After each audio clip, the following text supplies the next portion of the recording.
Hello everyone, स्वागत है आप सभी का आपके अपने यूट्यूब चैनल एग्जाम पास करें में। तो हम सभी को पता है कि हमें जीके के जितने भी जो सारे टॉपिक होते हैं, चाहे कोई भी सब्जेक्ट हो, हिस्ट्री, पॉलिटी, साइंस, तो उन सभी को याद करने में हमें काफ़ी समस्या आती है। तो आपकी उसी याद करने वाली समस्या का जो इलाज है वो आपको इस वीडियो में मिलेगा, क्योंकि आपको पता है हमने एक सीरीज स्टार्ट कर रखी है जिसमें हम 1000 से भी ज़्यादा जीके ट्रिक देखने वाले हैं और 1000 जीके ट्रिक्स के अंदर हम लगभग 50,000 से भी ज़्यादा क्वेश्चन हम करेंगे और वो सारे के सारे आपको क्लास में इसी जीके ट्रिक के साथ आपको वो सारे कंसेप्ट और उनसे बनने वाले जितने भी जो पर्सन है, फैक्चुअल डाटा है, वो सारे आपको याद हो जाएंगे। ओके, तो ये इस सीरीज़ को लेकर हमारा आज ये दूसरी वीडियो है जिसमें हम डिस्कस करेंगे जो लॉर्ड इरविन थे, जो वायसराय थे भारत, जब हमारा जो देश है वो गुलाम था अंग्रेज़ों का, तो उस समय इनके जो कार्यकाल था उस कार्यकाल में क्या क्या काम हुए जिनसे एग्जाम में काफ़ी बार क्वेश्चन बनते हैं। ठीक है, तो वो सारे आज की क्लास में हम इस ट्रिक के द्वारा हम याद करेंगे और उसके जितने भी जो नोट्स है, जो कंसेप्ट है, वो आपको इस वीडियो में देखने को मिलेंगे और आप चाहो तो उन्हें बाद में आप इसकी PDF भी आप डाउनलोड कर सकते हो। तो ये ऐसी ट्रिक्स है कि इसके बाद आपको रटना नहीं पड़ेगा, मतलब कि आप इसके बाद आपकी जो भूलने वाली समस्या है आप उसे भूल जाएंगे। ओके, तो चलिए शुरू करते हैं आज की हमारी ये जीके ट्रिक, लॉर्ड इरविन के कार्यकाल में हुए कार्य। अगर आपको वीडियो पसंद आए तो वीडियो को लाइक करना, शेयर करना और चैनल को सब्सक्राइब भी जरूर करना। तो देखिए, हम बात करने वाले हैं लॉर्ड इरविन के कार्यकाल में कौन कौन से कार्य हुए थे। तो सबसे पहले ये है लॉर्ड इरविन, इनकी फोटो आप यहाँ पर आप देख पा रहे हो।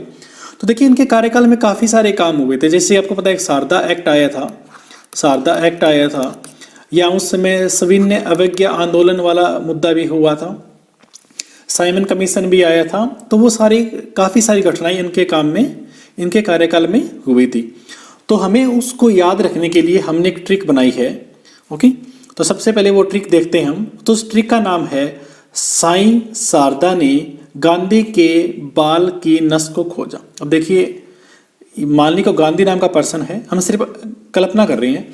तो गांधी के जो बाल है उसकी जो नस है, मतलब ये पर्सन है, इसके बाल की जो नस है उसको किसने खोजा? तो साई शारदा ने खोजा। एक बार फिर से रिपीट करते हैं, साई शारदा ने गांधी के बाल की नस को खोजा। अब इस ट्रिक को हम तोड़ते हैं अलग अलग पार्ट में। तो देखिए, सबसे पहले हम बात करते हैं साई से हमारा क्या बना? साई से मिलता है साइमन कमीशन। तो साइमन कमीशन की जो नियुक्ति हुई थी वो 1927 में हुई थी। इसके बाद दूसरा भी साई से बनता है, साइमन कमीशन का आगमन कब आते हैं? 1928 में। फिर शारदा से क्या बना? शारदा एक्ट, जो कि 1929 में आया था। गांधी से क्या बना? गांधी इरविन समझौता, जो कि 1931 में हुआ था। उसके बाद से बारदोली सत्याग्रह, जो कि 1928 में हुआ था। इसके बाद लय से बना लाहौर षड्यंत्र केस 1929। फिर नय से नमक सत्याग्रह, जो कि 1930 में, और से सविनय अवज्ञा आंदोलन, जो कि 1930 में। अब देखिए, ये तो हुई ट्रिक, बाद में हम इसको डिटेल में डिस्कस करेंगे। आपको इनसे बनने वाले सारे क्वेश्चन मैं इस क्लास में करवा दूंगा, लेकिन पहले थोड़ा सा हम इस जो ट्रिक है उसको रिवाइज करते हैं। हम बात कर रहे हैं कि लॉर्ड इरविन के कार्यकाल में कौन कौन से कार्य हुए। ट्रिक है, साई शारदा ने गांधी के बाल की नस को खोजा। अब एक बार आप सिर्फ आंखें बंद कीजिए और ये लाइन अपने मन में रिपीट कीजिए। साई शारदा ने गांधी के बाल की नस को खोजा। अब साई से दो बनेंगे हमारे साइमन कमीशन की नियुक्ति और उसका आगमन। शारदा से शारदा एक्ट, गांधी से गांधी इरविन पैक्ट, से बारदोली सत्याग्रह, लय से लाहौर षड्यंत्र केस, नय से नमक सत्याग्रह और से सविनय अवज्ञा आंदोलन। तो ये तो हुई ट्रिक। ओके, ये जो महत्वपूर्ण काम थे वो हुए थे। और एग्जाम में आपसे ये भी पूछ लेते हैं कि शारदा एक्ट कब लागू हुआ था, कौन सी सन में आया था? तो 1929 में आया था। गांधी इरविन समझौता कब हुआ था? 1931 में हुआ था। नमक सत्याग्रह 1930 में, बारदोली सत्याग्रह 1928 में। तो ये तो हमारी ट्रिक हुई। अब इससे बनने वाले जो हमारे नोट्स है, जो कंसेप्ट है, वो हम डिस्कस करते हैं। तो सबसे पहले हम बात करते हैं साइमन कमीशन की। ओके, साइमन कमीशन की जो नियुक्ति हुई थी, तो उस समय ब्रिटिश प्रधानमंत्री थे, उन्होंने सर जॉन कमीशन के लीडरशिप में की थी। ठीक है, सर जॉन कमीशन के नाम पर इसका नाम था साइमन कमीशन। दूसरा, इसमें टोटल 7 सदस्य थे, जो ब्रिटेन की जो संसद थी उसके वो मनोनीत सदस्य थे। अब देखिए, मनोनीत क्या होता है? आपको पता है कि आज भी हमारी राज्यसभा में कितने सदस्य होते हैं? ठीक है, 250 से ज़्यादा सदस्य होते हैं। तो हमें पता है कि राष्ट्रपति 12 सदस्य मनोनीत करता है, आपको पता है ना। तो वैसे ही इनकी जो ब्रिटेन की जो संसद थी उसमें ये मनोनीत सदस्य थे, ठीक है। टोटल इसमें 7 सदस्य थे और सारे के सारे मतलब ये इसमें कोई भी भारतीय नहीं था, सारे के सारे फिरंगी थे, अंग्रेज थे, और इसीलिए इसे व्हाइट कमीशन या श्वेत कमीशन भी कहा जाता है। इसकी जो घोषणा हुई थी वो 8 नवंबर 1927 को हुई थी। अब मुझे नवंबर से याद आया, आप मुझे ये बताइए कि 14 नवंबर को राष्ट्रीय बाल दिवस होता है, 20 नवंबर को विश्व बाल दिवस होता है, ठीक है। तो मुझे ये बताइए कि अभी 26 जो दिसंबर है उसको कौन सा दिवस होता है जो बाल से रिलेटेड है, बाल से। चलो मैं बता देता हूँ, 26 दिसंबर को होता है वीर बाल दिवस, ओके। ये अभी 2022 से ये इससे पहली बार मनाया गया।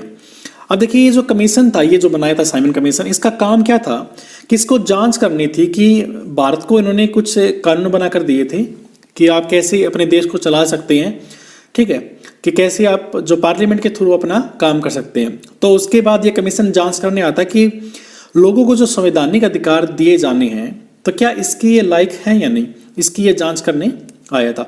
इसमें किसी भी भारतीय को शामिल नहीं किया था, इसीलिए इसका सबसे ज़्यादा विरोध भी हुआ था और इसी साइमन कमीशन के विरोध में लाला लाजपत राय जी की भी मृत्यु हो गई थी। तो ये कुछ फैक्ट है जो आपको साइमन कमीशन से याद रखने हैं, इनसे आपके एग्जाम में क्वेश्चन जरूर बनेंगे। सेकंड हम बात करते हैं शारदा एक्ट, ओके।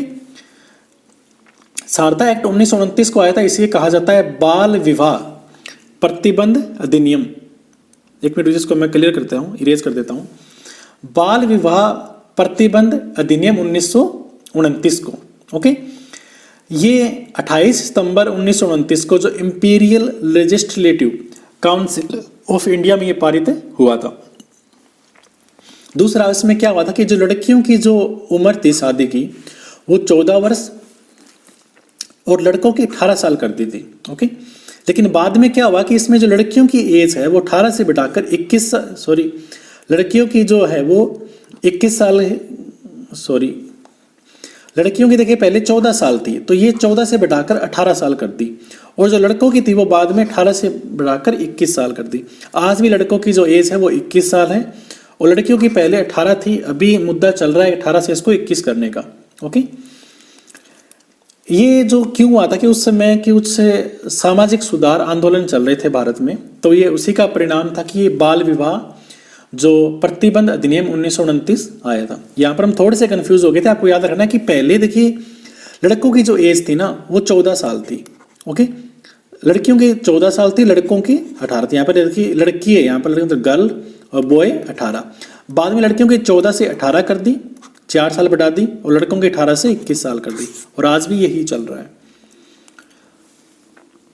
अब थोड़ी बात करते हैं सविनय अवज्ञा आंदोलन जो कि 1930 में चला था। अब देखिए क्या हुआ था कि 1930 में महात्मा गांधी के द्वारा इसे शुरू किया गया था। क्यों? क्योंकि उस समय देखिए जो नमक है, आज आपने सुना टीवी में ऐड आती है आपके नमक में आयोडीन, आपने ऐसी ऐड सुनी होगी कि नमक में आयोडीन होता है। तो वैसे नमक हमारे जो आयोडीन है वो हमारे भोजन का एक मूलभूत तत्व है, एक रिक्वायरमेंट है। तो उस समय क्या था कि जो नमक था उसके ऊपर भी इन्होंने टैक्स लगा दिया था अंग्रेजों ने। तो उस टैक्स को बंद करने के लिए महात्मा गांधी जी द्वारा 1930 में ये सविनय अवज्ञा आंदोलन की नींव रखी गई थी, ठीक है। इसमें क्या था कि 12 मार्च 1930 को अहमदाबाद जो कि गुजरात में है के पास साबरमती आश्रम से दांडी गांव तक 24 दिनों तक इन्होंने पैदल मार्च निकाला था। उसे दांडी मार्च भी कहा जाता था। क्वेश्चन यहाँ पर क्या बना, कहाँ से स्टार्ट हुआ? अहमदाबाद के साबरमती आश्रम से। कितने दिन चला? 24 दिन। कब स्टार्ट हुआ? 12 मार्च 1930 को, जिसे नमक मिर्च या दांडी सत्याग्रह भी कहा जाता है।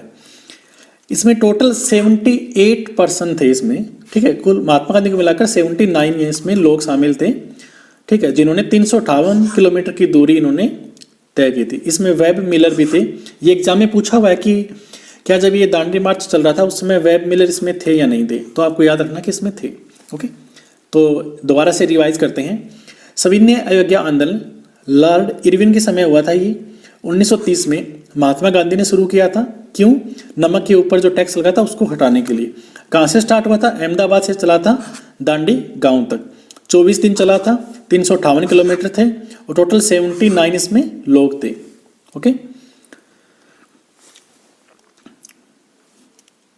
अब बात करते हैं बारदौली सत्याग्रह, जो कि 1928 में हुआ था। इसमें क्या हुआ था कि ये भारतीय जो हमारा आज़ादी का जो उस समय दौर था, उसमें जून 1928 में गुजरात में हुआ था। ठीक है, ये किसान आंदोलन था जिसका नेता कौन था? वल्लभ भाई पटेल थे, जो बाद में हमारे देश के पहले होम मिनिस्टर या गृह मंत्री भी ये बने थे। उसमें क्या था कि उसमें जो प्रांतीय सरकार थी, आप बोल सकते कि राज्य सरकार थी, उन्होंने क्या किया, जो किसानों की जो लगान थी उसमें 22% तक का मतलब बढ़ोतरी कर दी थी। तो पटेल जी ने कहा कि इस वृद्धि का हम विरोध करते हैं, और उन्होंने बाद में विरोध किया, और उसी विरोध का परिणाम था ये बारदौली सत्याग्रह, जो कि 1928 में गुजरात में हुआ था। तो बाद में जब ये आंदोलन हुआ, तो जब अंग्रेजों को इस बारे में पता चला, तो उन्होंने कमेटी बनाई, और उस कमेटी में उस समय के राजस्व अधिकारी था जिसका नाम था मैक्सवेल। तो उसने इस कंप्लीट मामले की जांच की, और उन्होंने खुद बोला कि ये जो 22% का इजाफा है ये गलत है। ओके, तो इसको घटाकर उन्होंने लगभग 6.03% कर दिया।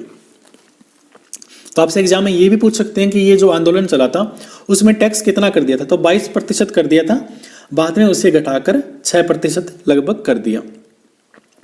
इस सत्याग्रह आंदोलन के सफल होने के बाद वहां की जो महिलाएं थी, उन्होंने वल्लभ भाई पटेल को सरदार की उपाधि प्रदान की थी। आपसे एग्जाम में ये भी पूछ सकता है कि सरदार की उपाधि किसे मिली? तो वल्लभ भाई पटेल को मिली। ये किसके नेता थे? तो ये बारदौली आंदोलन के नेता थे। महिलाओं ने इनको ये उपाधि दी थी। दोबारा रिपीट करते हैं, आंदोलन स्टार्ट हुआ था 1928 में गुजरात में। लीडर थे वल्लभ भाई पटेल। किसान आंदोलन था, क्यों? क्योंकि टैक्स में 22% की बढ़ोतरी कर दी थी, उसको बाद में कम किया वहां के राजस्व अधिकारी मैक्सवेल ने। ओके, जिन्होंने घटाकर 6.03% इसको कर दिया। तो ये आपको ध्यान रखना है। अब थोड़ी सी बात करते हैं लॉर्ड इरविन की, क्योंकि ये हमारा जो ये ट्रिक है, आज की टॉपिक है, ये लॉर्ड इरविन पर है। इसका जो पूरा नाम था वो था Lord Edward Frederick Lindley Wood Irwin. काफी बड़ा नाम था, तो हमें सिर्फ लॉर्ड इरविन याद रखना है। ये किसका पुत्र था? ये एग्जाम में वैसे नहीं पूछते हैं, पर जो हाई लेवल के एग्जाम होते हैं जैसे यूपीएससी, आरएएस, एचसीएस, तो उसमें कई बार ये पूछ लेते हैं वर्ल्ड हिस्ट्री के अंदर। तो ये इसके ये हेलिफैक्स का पुत्र था। इसका जन्म 1881 में हुआ था। ये हमें कुछ इसको हमें नहीं रखना याद, हमें सिर्फ इतना रखना, ये 1910 से 1925 तक ब्रिटिश पार्लियामेंट का सदस्य रहा था। ये 1926 से 1931 तक भारत में वायसराय और गवर्नर जनरल रहा था। इसके क्या कि हमें पता कि असहयोग आंदोलन जो इसी के समय स्टार्ट हुआ था 1920 में जो असहयोग आंदोलन चला था, ठीक है, वो इसके समय भी जारी था। किसके समय? लॉर्ड इरविन के समय। कई बार बोलते समय हमारे मन में कुछ चल रहा होता है और हम बोल कुछ ही जाते हैं, तो उसको आप इग्नोर कर देना, ठीक है। जो 1919 का जो गवर्नमेंट ऑफ इंडिया एक्ट था, उसका मूल्यांकन करने के लिए साइमन कमीशन को नियुक्त किया गया था इसी के समय। ये 1919 में इसे कमीशन नियुक्त किया गया था, और बाद में जाकर वो भारत में आता है लॉर्ड इरविन के समय। तो ये थी आज की हमारी ट्रिक। लॉर्ड इरविन के समय क्या क्या कार्य हुए वो सारे हमने डिस्कस किए, उनके सारे जो कंसेप्ट थे वो भी हमने डिस्कस किए, उनसे बनने वाले जो फैक्चुअल डाटा है वो भी हमने डिस्कस किए। अगर आपको इसकी PDF चाहिए या आप इसे रिवीजन करना चाहते हैं तो हमारा ब्लॉग है www.exampaskare.com, आप यहाँ पर विजिट कर सकते हो। यहाँ पर आपको इसकी PDF और नोट्स मिल जाएंगे। ओके, तो आई होप कि आपको क्लास काफ़ी अच्छी लगी होगी। तो प्लीज़ वीडियो को लाइक करना, शेयर करना और हमें सपोर्ट करना, और चैनल को भी सब्सक्राइब जरूर करना। तो मिलते हैं नेक्स्ट हमारी अगली ट्रिक के साथ, तब तक के लिए ऑल द बेस्ट। जय हिंद, जय भारत।